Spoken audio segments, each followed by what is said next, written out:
ಆತ್ಮೀಯ ವೀಕ್ಷಕರಿಗೆ ಸಕಲ ಕಲಾ ವಲ್ಲಭರು ಚಾನೆಲ್ ಪರವಾಗಿ ಸ್ವಾಗತ.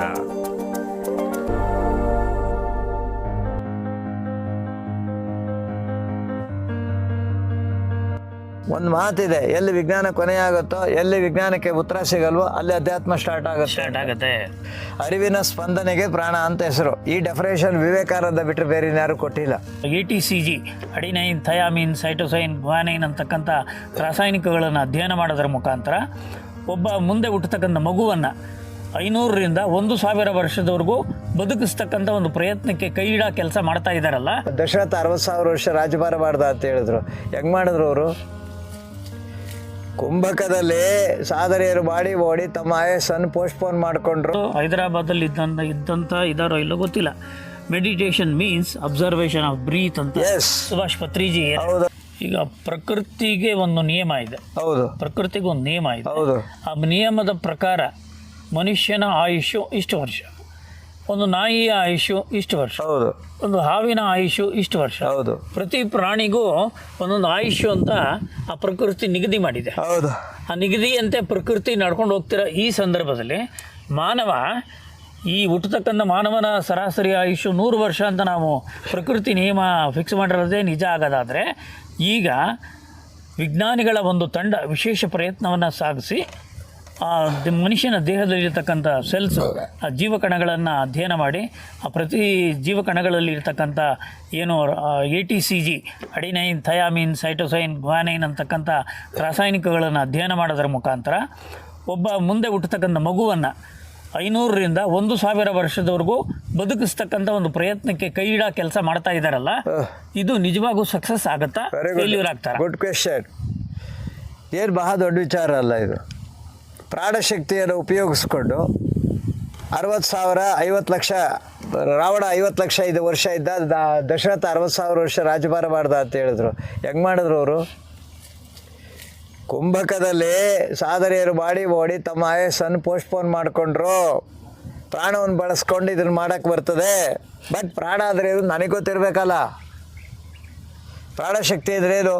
ಏನು ಇವತ್ತು ಪ್ರಾಣಕ್ಕೆ ಡೆಫಿನೇಷನ್ ಏನು ಹೇಳ್ತಾ ಇದ್ದೀವಿ? ಪ್ರಾಣ ಏನು ಪ್ರಾಣ? ಅರಿವಿನ ಸ್ಪಂದನೆಗೆ ಪ್ರಾಣ ಅಂತ ಹೆಸರು. ಈ ಡೆಫಿನೇಷನ್ ವಿವೇಕಾನಂದ ಬಿಟ್ಟರೆ ಬೇರೆ ಯಾರು ಕೊಟ್ಟಿಲ್ಲ. ಅರಿವಿನ ಸ್ಪಂದನ, ಆ ಸ್ಪಂದನ ಶಕ್ತಿಯನ್ನು ಉಪಯೋಗಿಸ್ಕೊಂಡು ಆ ಕುಂಭಕವನ್ನು ಜಾಸ್ತಿ ಮಾಡ್ಕೊಂಡು ಹೋಗ್ತಾ ಆಯುಸ್ ಕಡಿಮೆ ಆಗುತ್ತಾ ಜಾಸ್ತಿ ಆಗುತ್ತಾ? ಉಸಿರನ್ನು ಸ್ಟಾಪ್ ಮಾಡಿಬಿಟ್ರೆ ಅವ್ರ ಆಯಸ್ಸು ಜಂಪ್ ಆಗುತ್ತಾ ಕಡಿಮೆ ಆಗುತ್ತಾ? ಜಂಪ್ ಆಗುತ್ತೆ. ಆ ರೀತಿ ಅವರು ಮಲ್ಟಿಫೈ ಮಾಡ್ಕೊಂಡು ಸಾಧಿಸಿದ್ರು. ನಾವಿವತ್ತು ಮಾಡ್ತಾ ಇರೋದೇನು? ಕಳ್ಕೊತಾ ಇದ್ದೀವಿ. ನೀವು ಹೇಳಿದ ಹಾಗೆ ಒಂದು ಮೂಲಾಧಾರ ಚಕ್ರ, ಮತ್ತೊಂದು ಚಕ್ರ, ಪ್ರತಿಯೊಂದರದಕ್ಕೂ ಹೇಳ್ಕೊಂಬಂದ್ರಿ. ಆಜ್ಞಾ ಚಕ್ರದ ಮೇಲೆ ಹೊರಟೋದ್ಮೇಲೆ ಕಿವಿಯಿಂದ, ಕಣ್ಣಿಂದ, ಚರ್ಮದಿಂದ, ಮೂಗಿನಿಂದ, ರಸದಿಂದ ಏನೇನಿದೆಯೋ ಎಲ್ಲ ಕಳ್ಕೊಂಬಿಟ್ಟು ಅಲ್ಲಿಗೆ ತಲುಪದೆ ಆ ಸಾಕ್ಷಾತ್ಕಾರವನ್ನು ಪಡ್ಕೊಳ್ಳೋದ್ರಲ್ಲಿ ವಿಫಲನಾಗಿ ಹೋಗ್ತಾ ಇದ್ದಾನೆ ಮನುಷ್ಯ. ಅದನ್ನು ಸಾಧಿಸೋದಕ್ಕೆ ಅವನಿಗೆ ಅವು ಅಡ್ಡಿ ಆಗ್ತಿದೆ ಅಂತ ಹೇಳಿದ್ರೆ ಅದು ಅಕ್ಷರಶಃ ಸತ್ಯ ಅಂತಕ್ಕಂಥದ್ದು. ಈಗ ಫಾರ್ ಎಕ್ಸಾಂಪಲು ಹೈದರಾಬಾದಲ್ಲಿ ಇದ್ದಂಥ ಇದಾರೋ ಇಲ್ಲೋ ಗೊತ್ತಿಲ್ಲ. Meditation means observation of breath ಅಂತ ಸುಭಾಷ್ ಪತ್ರಿಜಿ. ಅದು ಲೆಕ್ಕ ತಗೊಂಡ್ರೆ ಶ್ವಾಸ ಮೀದ ಧ್ಯಾಸವೇ ಧ್ಯಾನಮು ಪತ್ರಿ ಕಾನ್ಸೆಪ್ಟ್. ಹೌದು. ಇವತ್ತು ನಮಗೆ ಬೆಂಗಳೂರಿನ ಮಲ್ಲೇಶ್ವರಂ 14th ಕ್ರಾಸ್ ಈಜುಕೊಳ ಬಡಾವಣೆಯಲ್ಲಿ ಇರ್ತಕ್ಕಂಥ ಒಂದು ಹೋಟೆಲ್ ಮಾಲೀಕ, ಅವರು ದಿನಕ್ಕೆ 1 ಸಾರಿ ಬೆಳಗ್ಗೆ ತಿಂದರೆ ನಾಳೆ ಬೆಳಗ್ಗೆನೇ ತಿನ್ನೋದು. ಮಿಕ್ಕಿದ ಸಮಯ ಇಲ್ಲ, ನಮಗಿಂತಲೂ ಚಟುವಟಿಕೆಯಿಂದ ಹೋಟೆಲ್ ಉದ್ಯಮವನ್ನು ನಡೆಸ್ಕೊಂಡು ಕ್ಯಾಶಲ್ಲಿ ಕೂತು ಮಾಡ್ತಾರೆ. ದಿನಕ್ಕೆ 1 ಟೈಮ್ ತಿನ್ನೋದು. ಇನ್ನು 3 ಟೈಮಿಗೆ ಆಗಂಥ ಹಸಿವನ್ನು ಆ ಸೂರ್ಯೋಪಾಸನೆಯಿಂದ ತೊಟ್ಟೆ ತುಂಬ್ಕೋತಾ ಇದ್ದಾರೆ. ಹೌದು ಸ್ವಾಮಿ.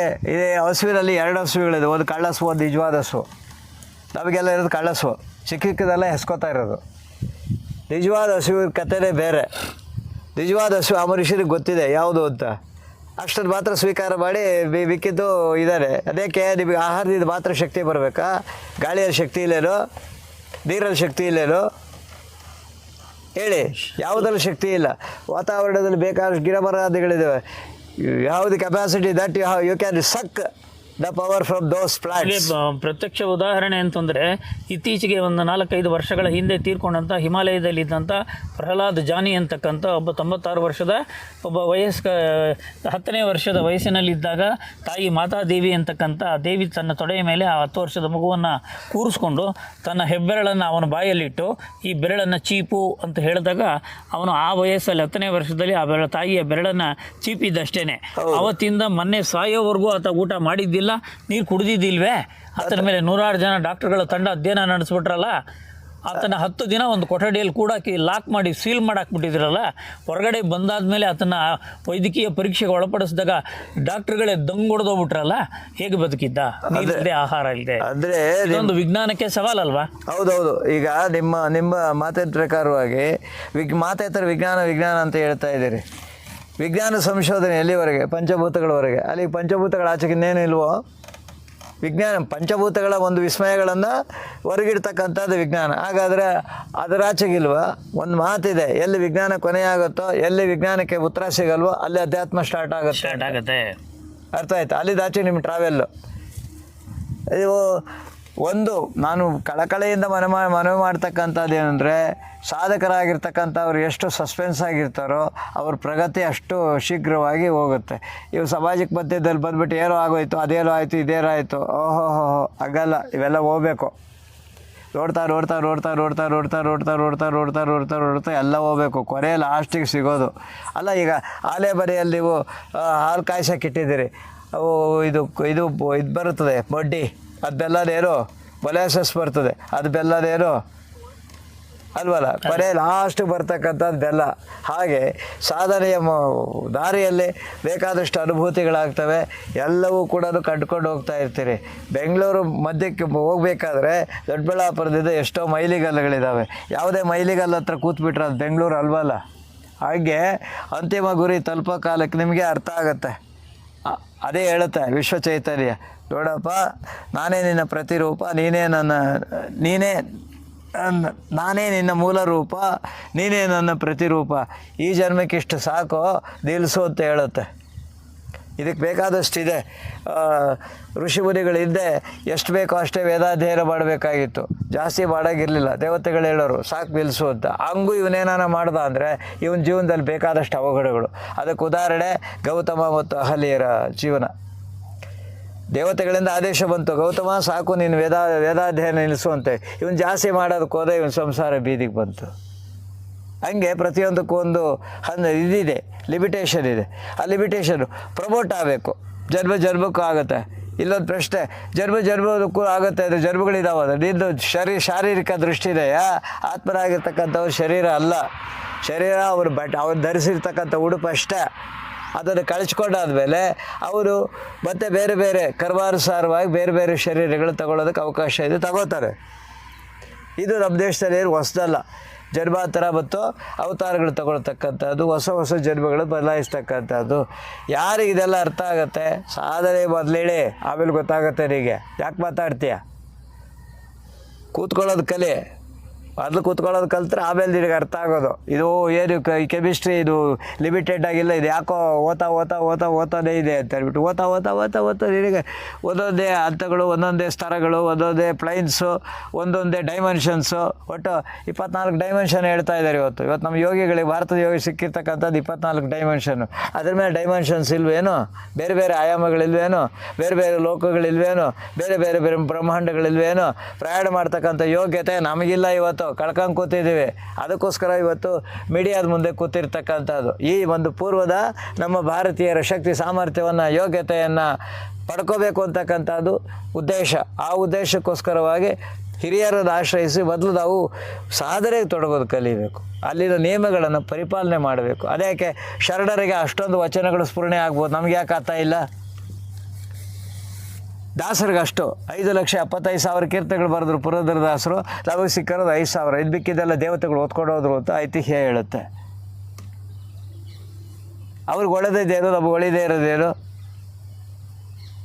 ಮತ್ತು ವ್ಯಾಸ ಮಹಾಭಾರತವನ್ನು, ವಾಲ್ಮೀಕಿ ರಾಮಾಯಣವನ್ನು, ಶುಕಬ್ರಹ್ಮ ಭಾಗವತವನ್ನು ಪರೀಕ್ಷಿತರಿಗೆ ಉಪದೇಶ ಮಾಡ್ತಾರೆ. ಮತ್ತು ಅವರಿಗಿಂತ ಇದ್ದ ಸಾಮರ್ಥ್ಯ ನಮಗೆ ಯಾಕಿಲ್ಲ? ಅವರು ಮನುಷ್ಯರೇ ತಾನೇ. ನಾವು ವರಿಷ್ಠರಿರ್ತಾರೆ.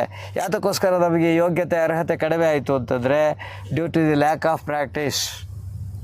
Due to the lack of practice.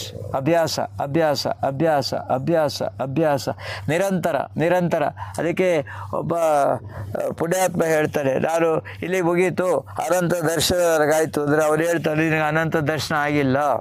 ಯಾಕೆಂದರೆ ಅನಂತ ದರ್ಶನ ಮಾಡೋಕ್ಕಾಗಲ್ಲ. ನನಗಿಲ್ಲಿ ಮುಗಿದೋಯ್ತು ಅಂದರೆ ನೀನು ಅನಂತ ದರ್ಶನ ಆಗಿಲ್ಲ. ಮತ್ತು ನಾನೇನು ಮಾಡಬೇಕು? ನೀನು ದಿನನಿತ್ಯವೂ ಕೂಡ ನಾನು ಪ್ರಯಾಣ ಮುಂದುವರಿಸ್ತಾನೆ ಇರು. ಎಲ್ಲಿವರೆಗೂ ಗೊತ್ತಿಲ್ಲ. ಅದು ಯಾವಾಗ ಅದಕ್ಕೆ ಸಾಕಾಗುತ್ತೋ ಅವತ್ತು ಸಾಕು ಅಂತ ಹೇಳುತ್ತೆ.